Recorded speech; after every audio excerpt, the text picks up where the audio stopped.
travaille avec plusieurs partenaires qui sont l'Agence nationale de la recherche, le Conseil régional d'Aquitaine, le Conseil interprofessionnel du vin de Bordeaux pour l'essentiel. Donc nous avons des dispositifs où on va profiter de la variabilité climatique naturelle.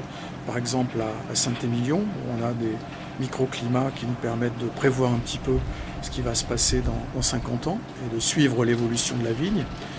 Et ici, sur le site de Villenave-d'Ornon, on a donc des parcelles expérimentales et des collections génétiques sur lesquelles on va suivre aussi les performances des plantes. Donc en termes de rendement, en termes de composition du raisin, on a 2 ou 3 types de parcelles très importantes qui mobilisent une partie significative de nos efforts. Donc c'est la parcelle qu'on appelle VitaDapt, où il y a 52 cépages différents qui sont tous greffés sur le même porte-greffe et pour lesquels on étudie les caractéristiques depuis déjà 7 ou 8 ans en fonction des différents millésimes. Une autre parcelle qui a été plantée cette année, c'est un petit peu la contrepartie, c'est GreffAdapt, où on a 55 génotypes de porte-greffe qui sont tous greffés par 5 variétés, avec à chaque fois un certain nombre de plants, de réplicas. Donc sur la parcelle VitaDapt, on a à peu près 2600 plantes en tout à suivre. Sur la parcelle GreffAdapt, on a à peu près 4000 plantes. Et donc ces observations, on essaie de les mettre en équation pour faire de la modélisation. Et on essaie aussi d'identifier les gènes qui sont responsables des performances de ces plantes.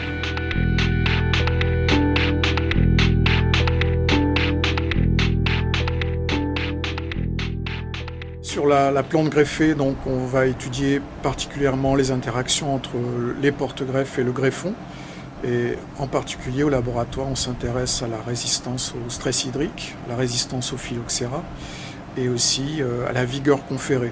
Donc on cherche des porte-greffes qui confèrent une vigueur modérée aux variétés parce qu'on pense et la profession pense qu'il faut une vigueur contrôlée pour avoir des raisins de qualité.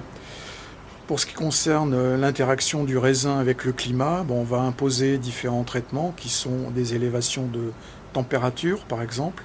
Donc ça c'est un programme qu'on développe avec des collègues dans le cadre d'un réseau trilatéral, Bordeaux, Adélaïde en Australie et Geisenheim en Allemagne. Et on va étudier aussi les effets des rayonnements UV.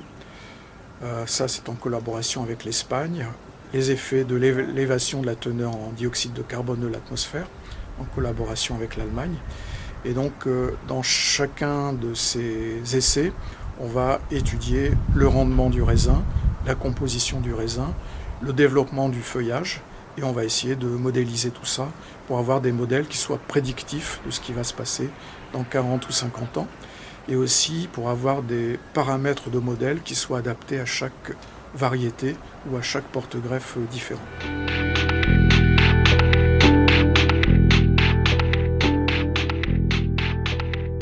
Alors il y a deux voies possibles principalement, c'est de modifier les pratiques culturales. Donc on peut penser à modifier par exemple l'orientation des rangs de vignes, on peut penser à modifier la densité de plantation, parce que tout ça va avoir des répercussions sur le rayonnement lumineux qui est perçu par la plante. On peut modifier aussi les feuillages, le rapport entre les feuilles et les fruits. Ce sont des techniques qui sont déjà bien connues des vignerons, mais qu'on va pouvoir préciser de façon à essayer de limiter un petit peu les impacts du changement climatique. C'est-à-dire qu'on essaie de réduire un peu la teneur en sucre du raisin, on essaie de maintenir l'acidité et le potentiel aromatique. Donc les pratiques culturales, ce sont des solutions à court terme. À plus long terme, on peut envisager de mettre au point des variétés ou des génotypes qui soient mieux adaptés au climat du futur. Donc ça repose à la fois sur une connaissance génétique du matériel. Donc on essaie de déterminer les gènes les plus importants. On va essayer de mettre au point aussi des marqueurs génétiques qui pourront être utilisés en matière de sélection naturelle chez la vigne.